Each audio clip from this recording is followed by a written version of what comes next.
coming on to Minding My Business. For those of you that do not know Gabrielle, you need to know her. She is, you're just building this amazing powerhouse woman. The transformation that you've gone through in such a short amount of time has just been just so admirable. And for those of you, Gabby is a beauty, literally like guru guide. And this has not always been her story. So I'm going to let you share a little bit of what got you into the line of work that you do and how you built what you're continuously building right now. Okay. So I graduated college just like everybody did. I graduated high school. I went to college. You know, my parents wanted me to. I never had a career interest ever. You know, my dad wanted to push me into nursing school so bad, and I just had no interest. I went to community college. I got my associate's degree. And then once I was able to get a school loan by myself, I signed it and I went away because my dad was like, "You want to go away? I'm not paying for it." So I did it myself. Wow. I went away to college in Myrtle Beach. I partied every single night and for a whole year. And then my dad was like, "Please just come back home. This doesn't make sense." And I was like, no. So he finally, he finally convinced me to come back home. He was just like, just doesn't make sense. Why are you doing this? So I dropped out of college. I came back home. I was applying to jobs everywhere. I took the first thing I got. It was a retail job. And I love the brand I worked with, but I was working so many hours. I missed every holiday with my family. Weekends off was not a thing. I felt like I never had time to myself or anything. And then on the weekends too, I was bartending and bottle serving. So I was putting in 60-hour weeks. I was almost 4 years ago. So 4 years ago. And I was just so burnt out, and I saw all these other girls traveling and making money, and they would message me every day, and I would always be like, no. And then I'd be like, "Okay, can I see your paycheck?" And then I'd see them get paid, and I'd be like, I still don't know about this. I had this one really hard day at work, and I was sitting in the back so upset, and I was just like, I can't do this anymore. So I called this girl, and I was like, I have $5 in my bank account, but I have $300 left on my credit card before it gets maxed. I'm like, let's just do this because I can't do this anymore. So I maxed out my credit card. I bought this product pack, and I had seen so many other girls selling shampoo around me. So the reason I thought about it for so long was because I was like, well, everybody in the town surrounding me is doing it. Nobody's ever going to buy from me when there's 100 other girls around me doing it. But I was just like, I can't be where I am any longer. So I did it. That was July of 2018. So my 4-year anniversary is coming up soon. My first month, I don't think I did anything. I bought this product pack and I didn't even do anything with it when I first got it. So it was a waste. And then the second month, I thought I made a sale and I didn't even know what I was doing. And then I started learning finally. So December came around and I flew through half the compensation plan. And I was like, oh my God, I can actually do this. So that December, I wanted to go on vacation with my dad for Christmas. And I remember my boss telling me, if you go on vacation, you will not have a job when you come back. So I thought about it for a week. I knew in my head that my flight was booked already because I had already booked it, but I was still debating on going. And I told my dad, and he's like, it's up to you. So I went, I came back, I still had a job because she needed me, and I knew that. So it was kind of to my advantage. I knew I wasn't going to get fired. And then the next month, I was halfway through the compensation plan. I was like, I don't really want this job anymore. I had picked up and I moved to New York City. And I was driving back to Long Island every day for work. And I was like, this commute every day is ridiculous. I can't do it. So I asked to get transferred into the city. And she offered me a 50-cent raise. And I laughed. I was like, is that a joke? She's like, okay, maybe $1. I'm like, are you kidding? So I was driving back and forth. March came around, and this girl that I just met in the shampoo business. I think we went out on New Year's Eve. She's like, you want to go travel Europe for a few weeks? And I was like, sure. And my boss was like, no, I cannot have you gone that long. So I went. I took the heat for it. And then April came around and I left. I was leaving work one day and I ended up getting into a really bad car accident as I left work. My car was totaled out of the parking lot. I was out of work for a while and I had this other business and I was just like, okay, this is like the perfect time to just never go back to this job because I'm just so stuck. And I was like a shop manager, so there was no more room for growth. I just would have been in this mall every single day for the rest of my life. So I kind of used that car accident to my advantage to just never go back. So I did that. I never went back to that job and I just, started working this business full time. So I thought it was the greatest thing ever. Right after that happened, my entire team fell off. I had no team. My rank went all the way back down and I was back at the bottom and I was like, well, that was a bad choice on my part. So from 2019 to 2022 of this year, February, right before I started working with Tanya, my numbers did not move at all. My business stayed stagnant. I wasn't making any money, but I always marketed it on my social media like I was. I never let anybody know, hey, I haven't made $1 in months, because I didn't want people to know that. And then, I just felt so stuck. I felt like I was trying and nothing was working. Last year ended up being the worst year of my life. My grandpa died. That was in April, and that was super hard for me because I was so close to him. My aunt ended up dying the next month, and I had a surgery planned, and my surgery ended up falling on the date of her funeral, which I didn't know was going to happen. So I was so torn. I'm like, I cannot miss this. And I hadn't done anything in months. There was actually a Monet event the night before my surgery. So I was like, I'm going to go to this event. I'm going to, talk to the CEO, hear a couple of girls' stories, get re-inspired. I'm going to go to my surgery the next morning. And then after, I'm going to go to this funeral. I went to the event, had my surgery the next morning. Once the event was in tears because hearing some of those girls' stories is so inspiring. Had my surgery the next morning, had all plans on going to this funeral, woke up, was in so much pain, couldn't even leave the doctor's office. So I missed the funeral. And I was living in Florida. I was planning on visiting my cousin in Sarasota the next month. That's where he was living. I was talking to him every day. And then I didn't hear from him for a week. And I was like, okay, maybe he's just really busy with work. He ended up committing suicide. It was his mom that died. And, next month will be a year and it still doesn't feel real. So I lost 3 family members in 3 months. So I'm stuck in this depression on top of just feeling so stuck in this business. And then our annual conference every year is in September. The first year in my business, I bought a ticket and I just didn't go. The second year, it was virtual because of the pandemic. Last year I had a ticket and I was still debating on going. I'm like, I haven't done anything, haven't made any money, but everyone tells me that this event changes your life. I think it was 2 days before the event started. I still didn't have a flight and I finally booked a flight and I was like, okay, I'm going to go. If I don't get anything out of it, I don't get anything out of it. But if I do, I do. So I went and it changed my life. I felt so stuck and everyone kept telling me, you need to dive deep into personal development. And I was like, yeah. A book or a podcast, it just wasn't having any effect on me. So I went there and hearing from John Maxwell, Ed Milet, Mel Robbins, I was in tears. And I was like, this is exactly what I needed. I'm going to come home and I'm just going to dive deep into this business. So that was September. September, I felt so motivated. And then the month came to an end and I was like, back in the same spot. October came around and I was like, okay, I know so much about hair care and skincare. I could never do hair. I could never picture myself, but maybe I can start doing facials. So I spent thousands of dollars to put myself through school now because I'm like, maybe I just need a career change. Put myself through school, It was so hard to show up to school every day.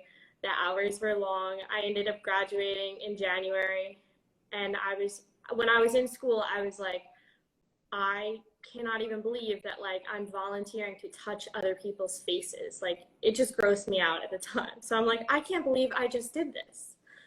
So January came around and I was like, okay, I have to think of something else. And I remember this girl on my sidelines. I saw her work with Tanya.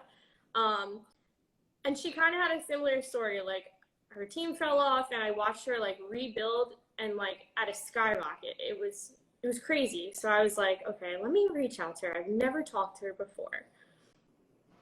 So we got on the phone and she was so nice. I explained everything to her and she was in the middle of moving. She's like, I'll call you right back. So I'm like, let me go on her website and look around. So I went on her website. This is a funny Gabby had a heart attack. And I was like, okay, this is what we're talking about, the mastermind. Like, I wonder if there's like a typo in that price. Like, is that correct or is there like a mistake on her website? Daniela's laughing. She's like, yeah, there wasn't no typo. That's what I was thinking. So she called me back when she had a chance and I almost didn't answer the phone. I let it ring and ring and ring. And I finally answered the phone. My first question to her was, so I went on your website, is that the price? And she was like, yeah. And I was like, nope, automatically no. I don't have the money. So it was like I was between the price of investing in myself and being where I am now, or I would pay the price of staying where I was again and again and again. So I made the investment, and one of the first sessions, she's like, all right, you need to find out your blood type. I'm like, what does this Well, I know you're going through all these testimonials. We want to interview you today. We want to interview you.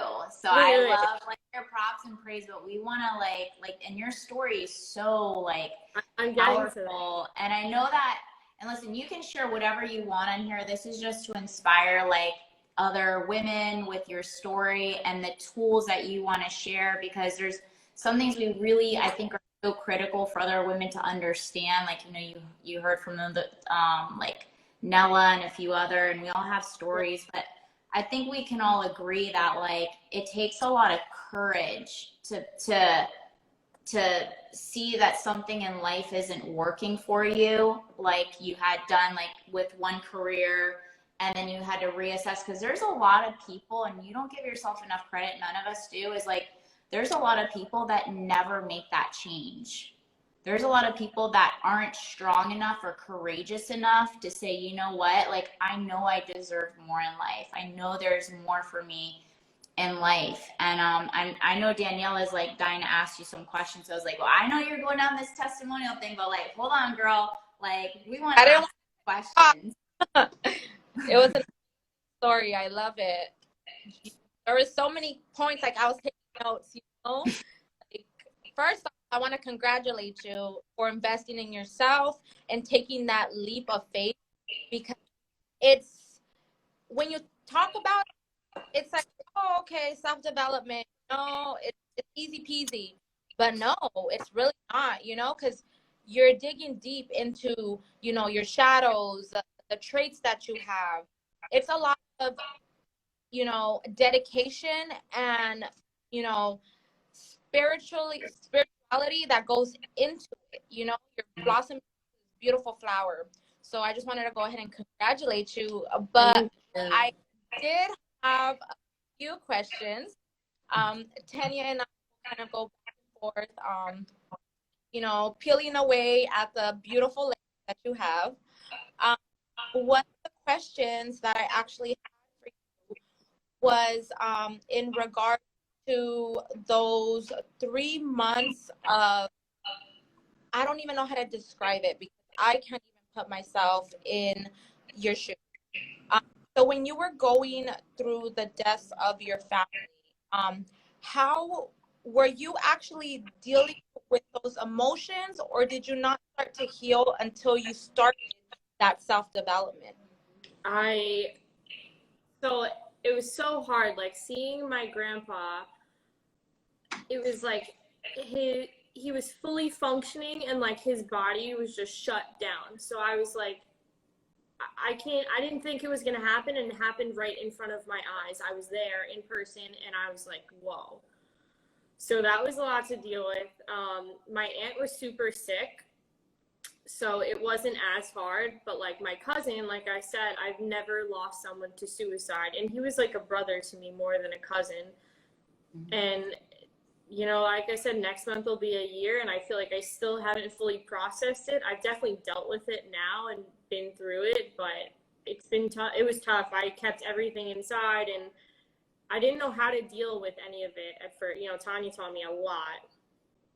Yeah. Do you want to share maybe a few tools? Because I think that's what the biggest thing is, like, and I mean, I recently, like, I mean, we all have trauma. I think that's the biggest thing we want to create on this platform, is to inspire other women to know that we are all in this together, and we can all celebrate each other, and we can all, you know, support one another, get through the tough times. And what would you say, like, one of the most powerful tools that maybe you didn't do it at that time, because sometimes the body just shuts down because it's just too much to deal with, and we don't have the proper tools to go through that type of pain and trauma. But what would you say, like, one of the most powerful tools that you've learned that's helped you process pain, or going back to revisit those things to heal? I would say like the EFT, the tapping, you know, talking to like my inner child, being like, little Gab, like, how much longer do you want to feel like this? You know, me feeling stuck, me feeling depressed. How much longer do you want to feel like this? And I didn't. I wanted to get through it so bad. And it was hard to deal with it all too, but I feel so much better. I feel like a totally different person since I've done that. Mm-hmm. And I know like how to deal with my emotions now. You know, it's not go out, have 10 drinks, pass out, and the next day still feel like shit. Like, I feel so, I have tools to deal with my emotions in a healthy way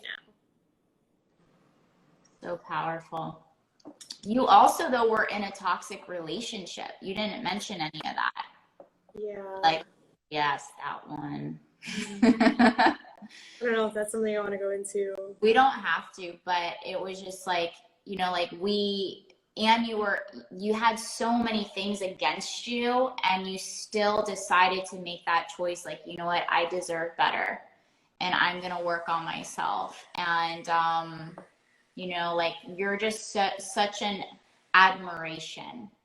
And I imagine requires so much courage to actually look at yourself and know, like, hey, like, something's got to change, because I don't want to numb myself anymore. I don't want to I was having like conversations with people like super close to me, and they're like, you know, what are you doing? You're 25. Like, you got to figure something out. And I was like, I have this business. I just have to figure out how I'm going to get it to start working for me again. And this was everything I needed. So you did say that once you started to do the work on yourself, that's when business got started. What are some of the tools, or what did you learn in your own self-development that within? First of all, like, my life had no order to it. No order, no routine. It was just like a mess. I would wake up at whatever time, probably skip breakfast, maybe go to the pool for a few hours, come home, watch Netflix. Remember I said something about watching Netflix one time? He was like, you watched Netflix last night? That's not what you're supposed to do. I was like, was that on the program? I don't remember. That being part of the self-care. If I ever said like I didn't have time, like, we went through our entire day from when you wake up to when you go to bed. So I knew where my time was, and just putting together a routine and like time blocking my entire day and really just getting myself in order helped so much. And in the beginning, it was hard. I remember texting her and I'd be like, okay, I woke up a half hour earlier today, but I'm still not where I want to. And she's like, well, you signed this contract with yourself. Like, you got to get up. Not a real contract, but, you know. Kind of is. I remember her telling me that. The most important time. I know. And there's times that you wake up like that. For example, me, this whole waking up to go to the gym, I don't even know what to say. Well, when I started that too, I was like, okay, I hadn't been in the gym in so long. That used to be something I did regularly. So I was like, I'm going to hire a personal trainer too. So I was doing this. I started with a personal trainer again. So I had a lot going on. I was working like a full-time job too, because I was like, I need something that's going to just bring in some income so I can like pay my rent, pay my car at the time, because I made a big investment in myself. So I need to make sure I just have like a little cushion for myself. So I was working long days. I was exhausted. I would come home, and like during the week on Tuesdays, I'd be like, oh my God, I have to hop on this. Like I didn't even go to the gym or make dinner or anything yet. So, you know, it's a commitment to yourself. And then like on Saturdays, you know, I could have been doing anything else. And I was in this mastermind working on myself along with the rest of us that were in the group. So what's one of the tools that helps you get up? For example, myself, I look at pros and cons, you know, there. Okay. So what happen if I stay my pro, I get, you know, an hour, 2 hours. Sorry, well, yeah, that's the pro, but at the same, your con is, okay, so your body starts to lag, energy, you know, all these things. What are different things that kind of, what's the conversation like that you tell yourself you don't want to get up?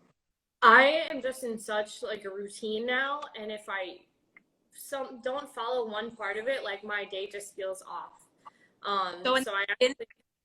Because you know, after time it gets a bit easier, but in the beginning, like when you were having those days that you just didn't. I just kept telling myself, like, you made this commitment, you know, this is part of the investment you made in yourself, you know, you have to be 100% in this or it's not going to work. You have to do all the work. So I started actually plugging my phone across my bedroom with the alarm so that I would have to physically get out of my bed to go to it and shut the alarm off.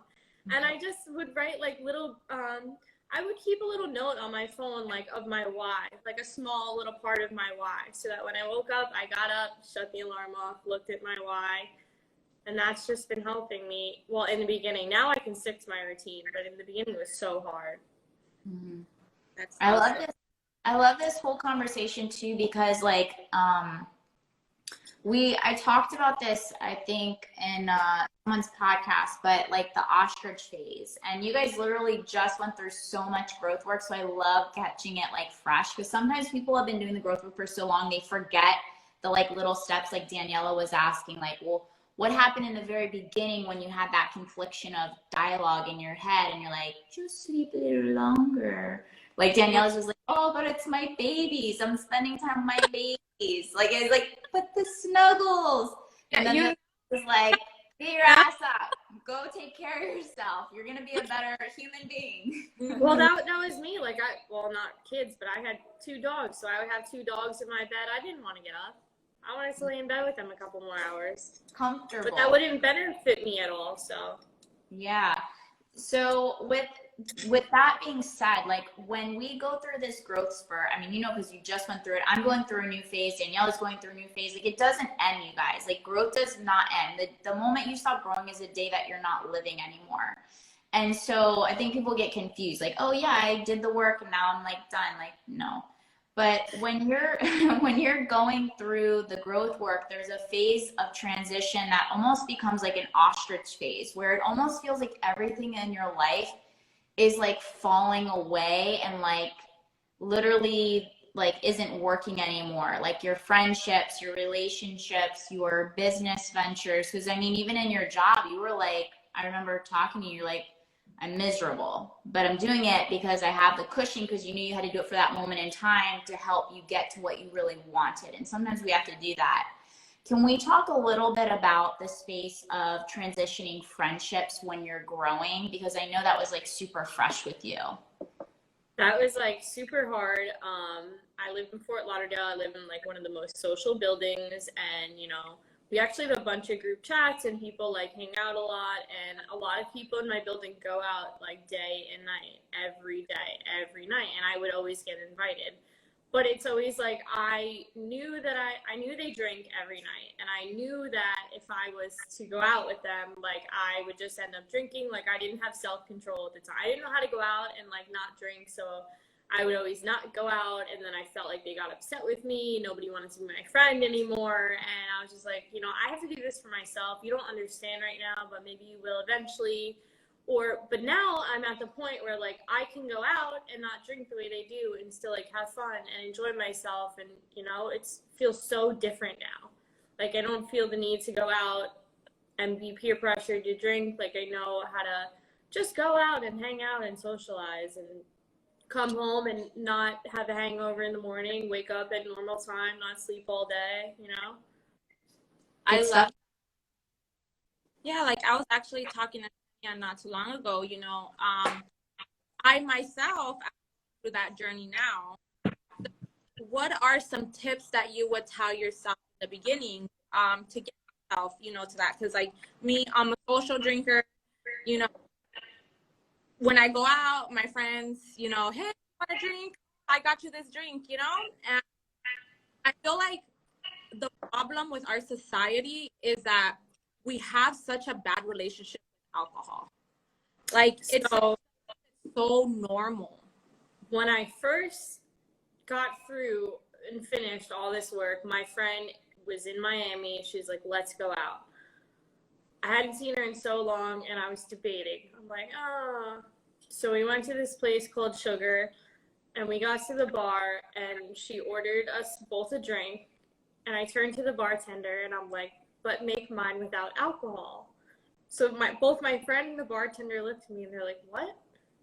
I'm like, well, I'll have the same drink, but no alcohol. I'm like, you know, I can still be here and socialize and not have any alcohol. And so I kept doing that all night. You know, I was fine. I was still having just as much fun as she was. I could drive my car home, you know, because I live in Fort Lauderdale, so I didn't have to worry about like Ubering back and forth. And it was fine. Like I felt the same, just better. Like I realized I don't have to have alcohol to, you know, go out and have a good time. So I was still able to sit there and catch up with her, and I just didn't have that drunk feeling. And like, especially like being back into fitness now, you know, it takes a toll on my fitness goals too. So it feels so good. I actually, being an influencer, I did a collab with a non-alcoholic wine brand. So I have a bunch of their wine bottles. They have no alcohol in them. Drink them as often as I want, and it still feels the same. Like it still tastes the same as like a bottle of wine that would have alcohol in it. That's awesome.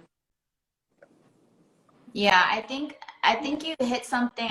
You hit something so powerful, and I know because I do a lot of work with people, and in the beginning space of like, you almost have to let your old identity and belief systems like die in order to really rebirth and build the new version of yourself, of whatever you want to build. And the biggest like false belief system is like, in order to have fun, I have to drink or I have to get intoxicated. And in order to be fun and people want to be around me, I have to drink.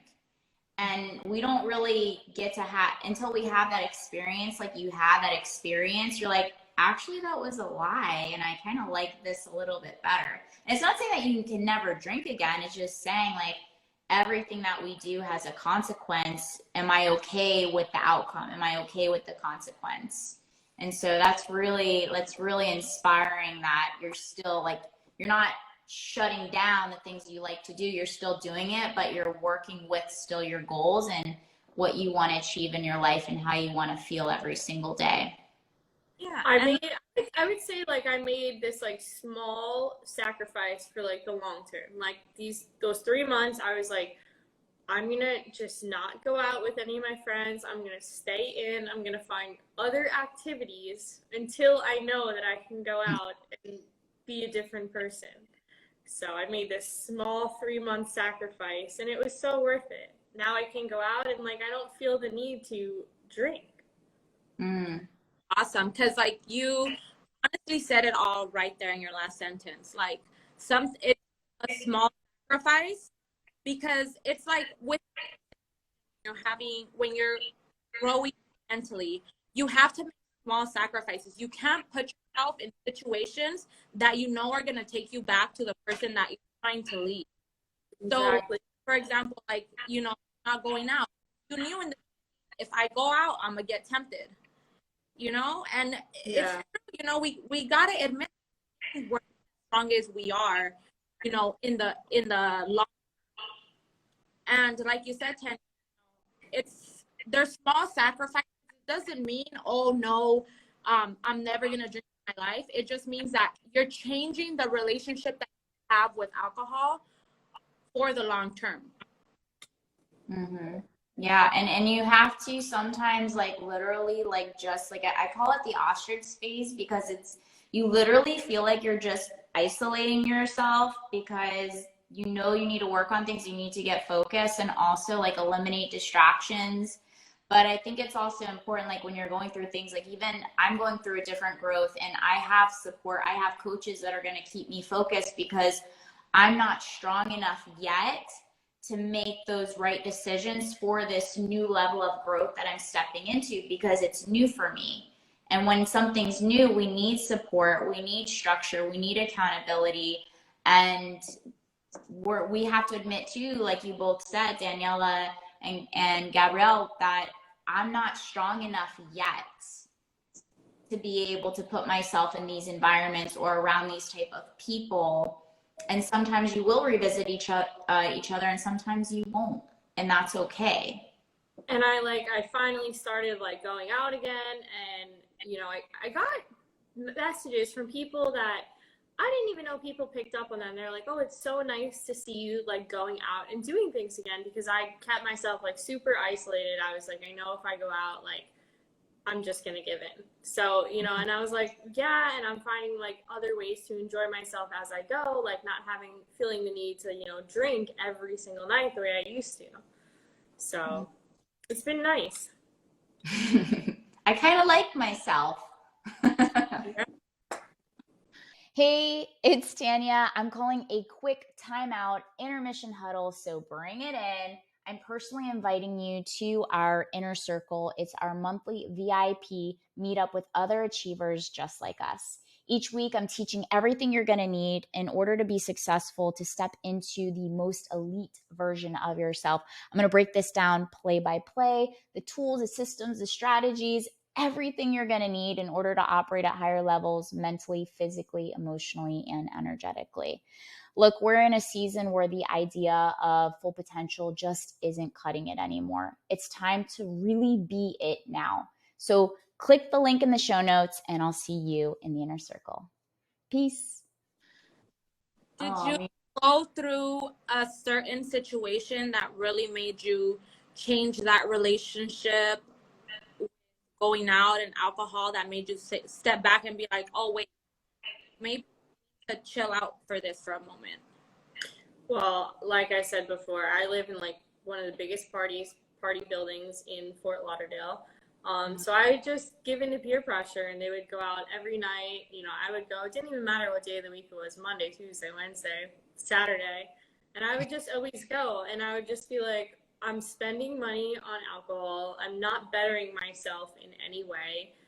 You know, there's other things that at my age, like there's other things I need to be focused on than going out. You know, that shouldn't be my priority right now. My priority needs to be, you know, to self-development, building my business back up, you know, getting back into a routine, which I did finally. So I had to make that small sacrifice of staying in for 3 months. Yeah. So So can I ask this real fast, because this is important. I don't want to forget it, and I'm sorry to cut you off, Daniela, but Gabby, when you pulled back, how far forward did you scale in business when you got serious? Oh my God. My first month, I hit a 5-figure month, and I hadn't hit a 5-figure month in like 2 years. And it wasn't my personal business yet. It was something else I did. So the second month working with her, my personal beauty business, I woke up one morning and I was like, okay, I can't tell if my back office is like glitching or if my numbers are right. Like I was all the way back up where I was, and I was like, oh my God. Like 2 years, my numbers didn't move. And in 2 months, they were back up where they were. It was like, I felt like a miracle happened. Mm-hmm. Yeah. And so in that isolation phase of focusing and thinking what else to do, you were able to build even your business back up. And so it's like, why does money come? It's because we get more focus and we prioritize.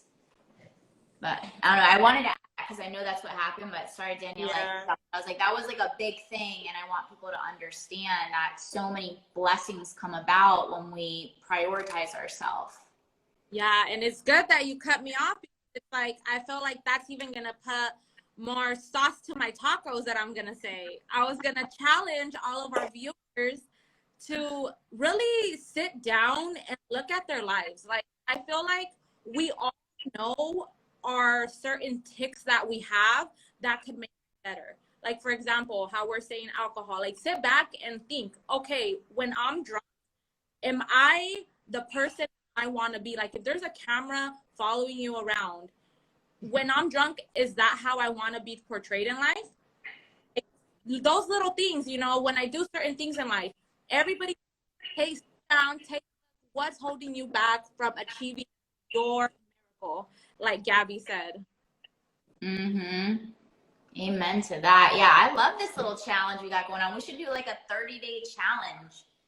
Ooh, let's do it. Mind my business challenge. Yes, let's do it. Let's do it. The summer minding my business challenge. Yes. I like that. Something together now, and we gotta like give it to the community so they could have a little freebie or something. Gabby, you don't have to answer this if you don't want to. I'm a pretty open book. I live a single life. I'm not on any dating apps. I'm not actively looking. Do I get lonely? Absolutely. Do I have many activities to keep me busy? Absolutely. I feel that when you're in a single life and you are building a business and you see everybody around you with families and children and they're actively dating or like going on this app, going on that app, what is your input on, like, as you're building your empire and as you're bettering yourself on that whole scenario of the relationship single life sector? I'm glad we got some singles on the show finally, because we always got like happily married people and I'm like do. So my relationship was going through a lot of issues. I felt like we were growing as people in a sense, and our relationship wasn't growing at the same rate. So it was just like, it needed to be broken off. We were trying so many times to make it work and it just didn't. We actually went on vacation like right before I started this mastermind, and we were like, it's gonna fix things. No. So we broke it off. Finally, it was what needed to be done for a while. And it was hard because I was in a relationship 3.5 years. So I was super comfortable with that person. You know, I had that person every night with me. And then to go, you know, we moved down to Florida together. I didn't know anybody besides him. So I was all by myself. I was super lonely. And at the time, you know, I was trying to isolate myself from what friends I did have here. So it was hard. But we kind of civilly made the decision that we both needed to do it and focus on our businesses. And it just, you know, if it comes back together in the future in a better way, it does. And if it doesn't, then it was never meant to be. And speaking on mine and his behalf, both of our businesses skyrocketed. So it was good for both of us in a sense. And I just learned that, like, I don't need anybody, you know, not that he was a financial cushion to me. Like, I was supporting myself, but I had that emotional cushion. And at first it was super, super hard, but now, like, it just feels so much easier. And to be honest, like, I'm not even looking into the dating world. You know, I'd rather go out with my girlfriends or whatever. But yeah, I learned to, like, love myself more too and do things for myself. I felt like I was always putting this person before myself every time. And that's why I was never happy. So I'm just like a happier person now too because of it. But it's definitely, like, it's hard being single sometimes. Mm-hmm. I know. Well, it's also, I think it's the thing about, like, because I know there's so many different segments, and then there's pressure about with the dating realm. And as you're building your business, I think it's actually a good thing because you have some form of a purpose and a focal point. But during the phase of also healing, it's important to put all your energy into that, because it's another thing like that we just talked about with the alcohol. And when you don't feel strong enough, it's like people prey on weakness or vulnerability, and not everybody's going to do the right thing. So it's just such a really healthy time to build the new. I know that's a lot of questions, so I wanted to bring this to the awareness of the audience. Is like working on yourself is about, even dating is like dating yourself, like romance yourself until you find somebody worthy and deserving of your time and your energy, because time and energy you can never get that back. So in the beginning, I was like, okay, I'm doing all this healing work. I'm gonna, take what I'm learning and bring it back to my relationship, and we're gonna do this healing work together. And this person just had such an high ego. I don't need this. I'm too good. So it just didn't work. So it ended up breaking off, and I'm just a better person because of it. I feel like I've grown so much, and I don't want to I don't know how to word it. I don't want to try and convince someone that they need something like self-work like this, but I knew I needed it, and it helped me so much. And I wasn't afraid to admit that I needed help. Same with how I hired a personal trainer too. Like I needed someone to hold me accountable with my fitness goals, and now I'm really happy with my body again too. Mm-hmm. And I know Daniela's in, she's got babies. She's got 3 children. She's got actually 4, or is the 4th? No, I'm just kidding. She's got her husband. But then Daniela, you want to share a little bit about even like you guys, that part about growth, because sometimes growth happens together and sometimes it doesn't. And I think it's a really important conversation to have, because we talk about it all the time with friends, but hopefully your partner is also your friend, before anything. And just like you said, you can't force somebody to do the work. Thank God my husband, he knew he needed it. So we started our journey together.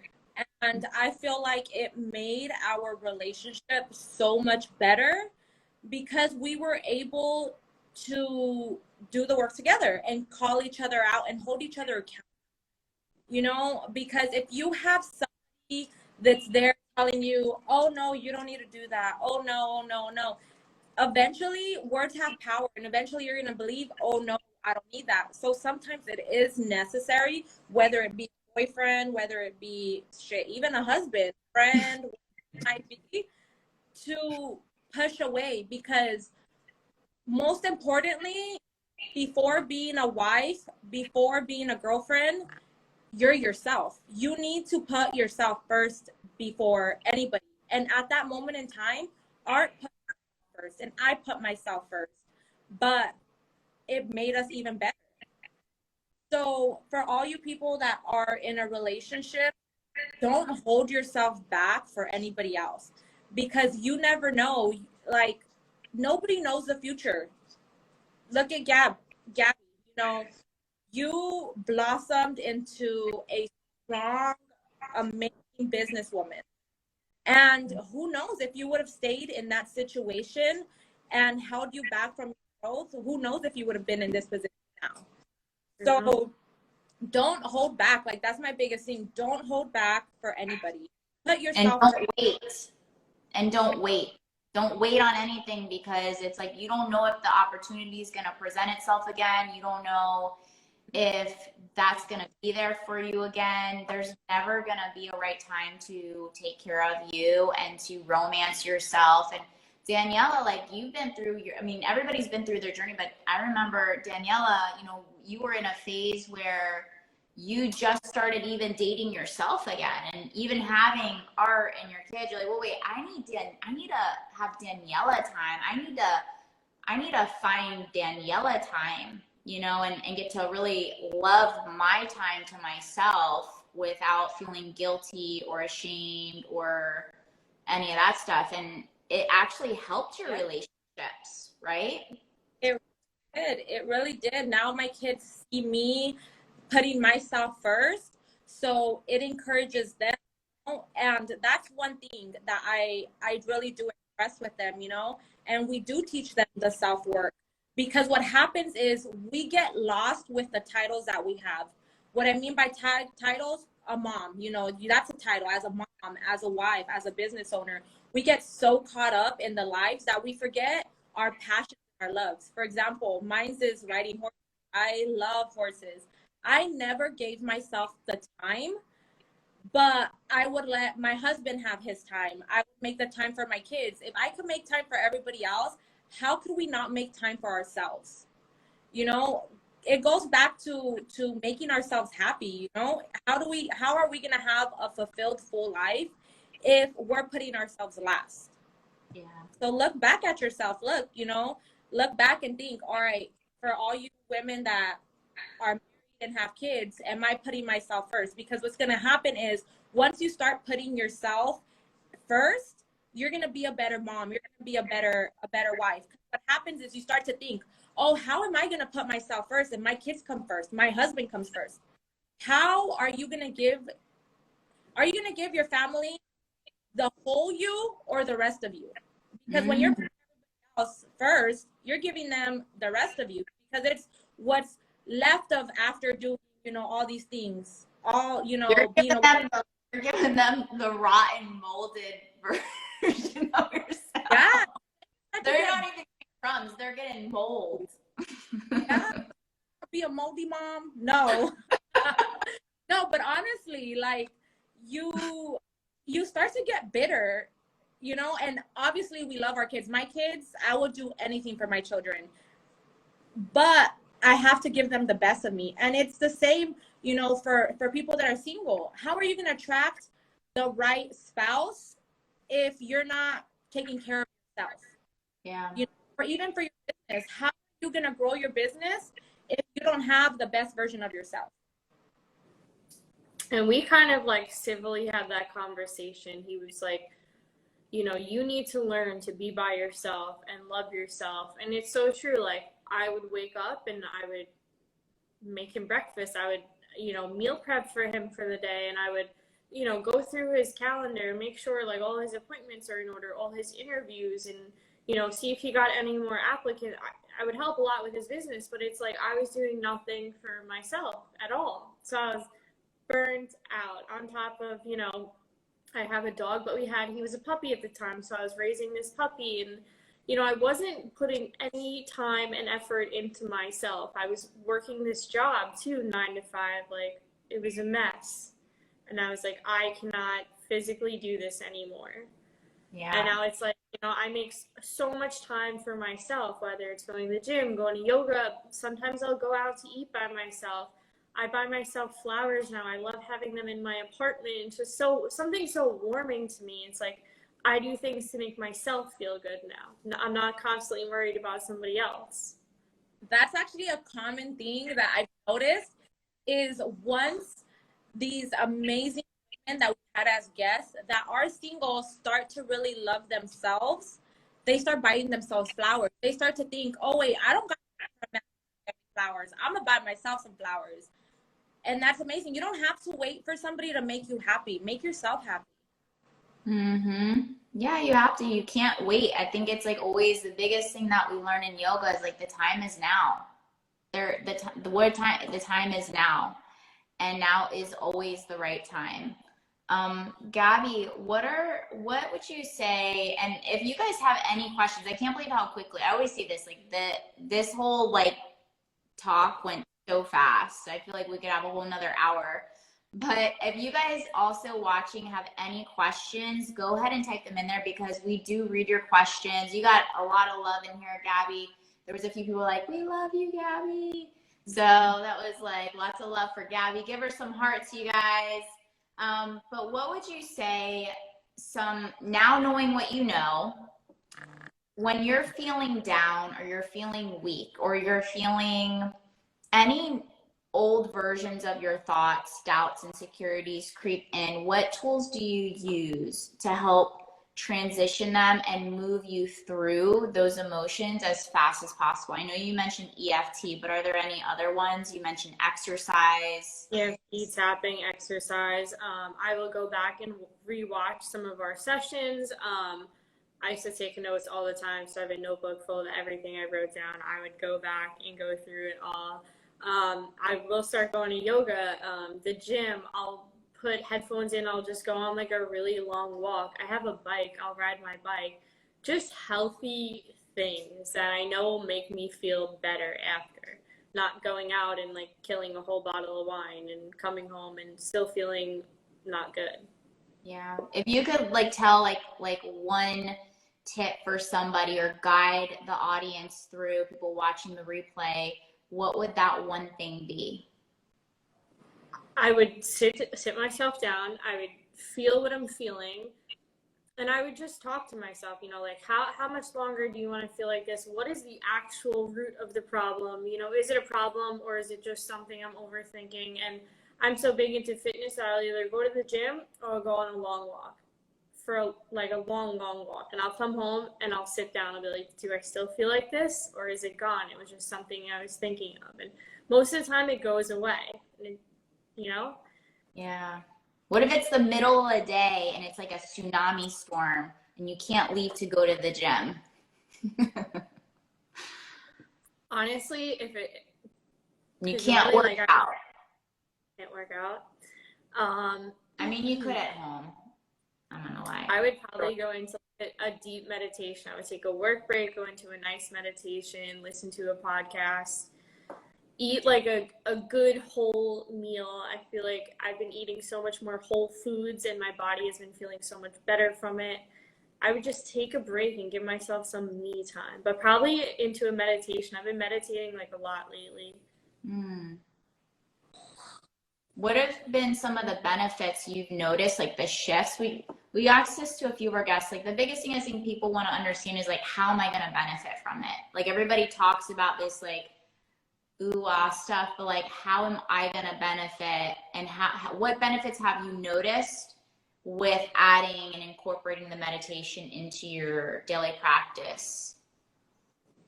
I feel like, I'm trying to think of how I can put this. Like, I feel like meditation just like clears my mind of like anything that I was thinking beforehand, no matter good or bad. And I almost feel like I have like a fresh start to the day, even though I'm only doing like this 20-minute meditation.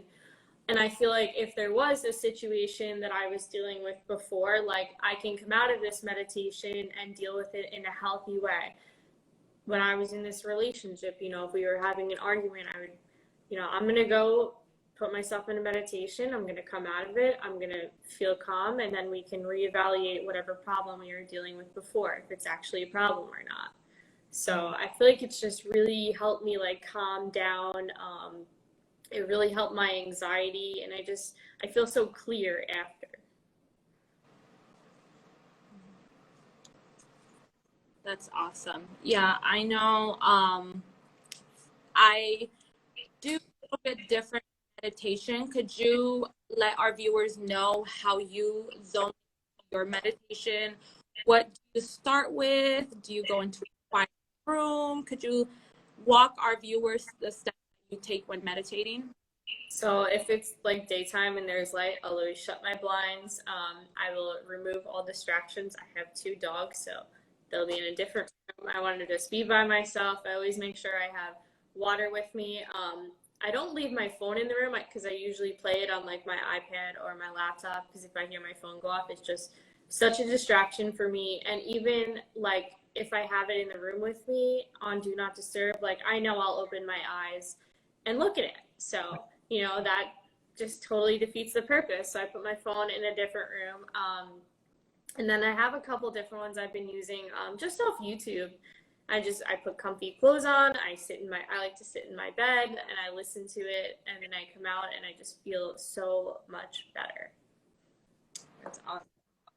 I lock my door too, because I don't want anyone, walking in the door and coming in my room and, distracting me out of it too. So that's another thing I do is lock my door. How much time do you meditate for? Like, what do you feel is a good beneficial time for you? For me, like at least 20 to 30 minutes. Oh, wow. Like a pro. You're the pro doing the ones for hours. No, that was a one-time event, Missy. Miss Thang, I do 15. I just added an extra meditation to my morning. I do always non-negotiable is my night meditation, 15 minutes. And I just added a morning meditation after my training session in the morning, because I think it's important to figure out, in order to be successful with instilling habits, is to find a home for them where you know that it's going to stick. So it's okay to go through a phase where you're trying to figure out where it can eventually stick. And I always tried to do it before my workout in the morning, and it just never worked because I'm still tired. So I noticed, like, when I do it after my workout, it's like perfect time, because like you said, you exercise, you move things through the emotions, you kind of move the emotions, you breathe, you do your training, endorphins, dopamine are released, and then you can sit. It's a little easier to sit because your mind is kind of already clear from your workout. So I just added a second one, so together they equal your 30. Daniela, what do you do for your meditation? So it's a little bit tougher for me because of my little kiddos. But I wait till I'm home. Once I'm there, I actually go ahead, and before I even go into meditation, I do a little different, because when I take the time that I take me and like God. So if I have a heart, or I'm sad, or I'm going through something, I'll do a prayer and then sit there, and I honestly just meditate, hope to have some type of clarity as to what's going on. So I know how Gabby was saying that she clears her mind to get rid of whatever she's feeling. Me, I actually want clarity, and by the time that I'm out of it, I have an answer. I'm like, I know what I need to do next.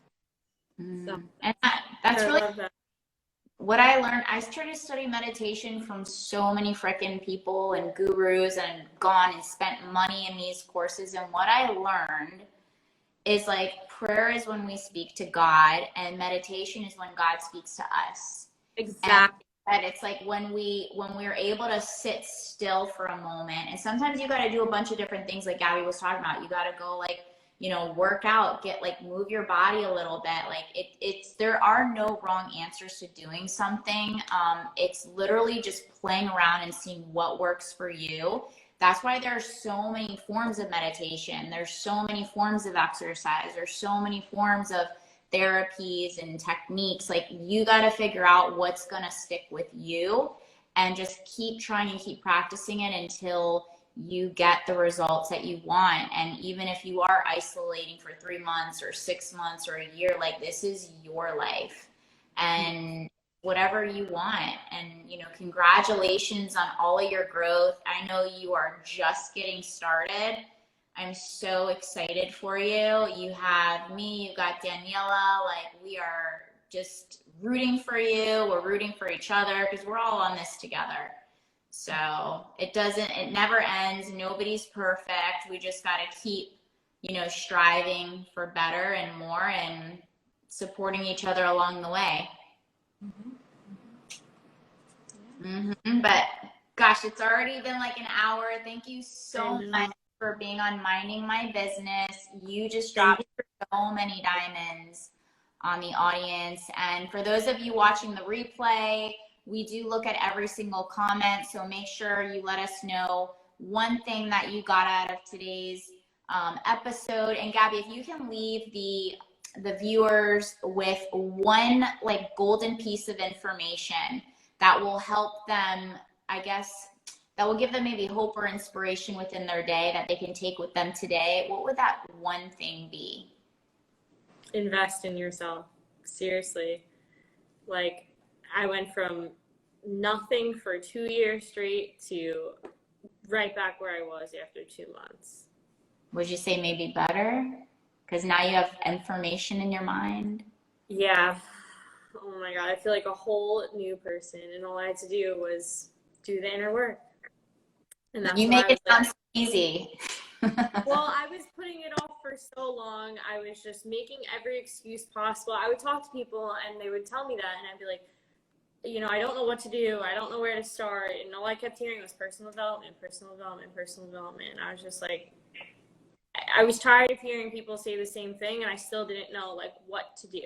Yeah. So that's exactly what I needed to do. Invest in yourself. Well, thank you so much. Thank you everybody Thank you for watching Minding My Business, where we're here to elevate, teach you how to elevate your business, your mindset, and Your life. Your life. Come on, we gotta say like life. And your life. Gotta put coffee down. All right, you guys. The song that I played this morning before it got disconnected was Toast by Coffee with the Koffee. But it's all on gratitude. It's like nice and upbeat. It's just a really awesome song. Thank you so much again for being on today's episode. And we love you. We're grateful for you. We're happy that you're still continuing on. Your story is an inspiration. You're an inspiration. And you're just going to be an industry leader and changer. So just Thank you. All right, you guys, thank you so much for watching. We will see you next Tuesday on Minding My Business. thank you. Bye. Bye. Bye.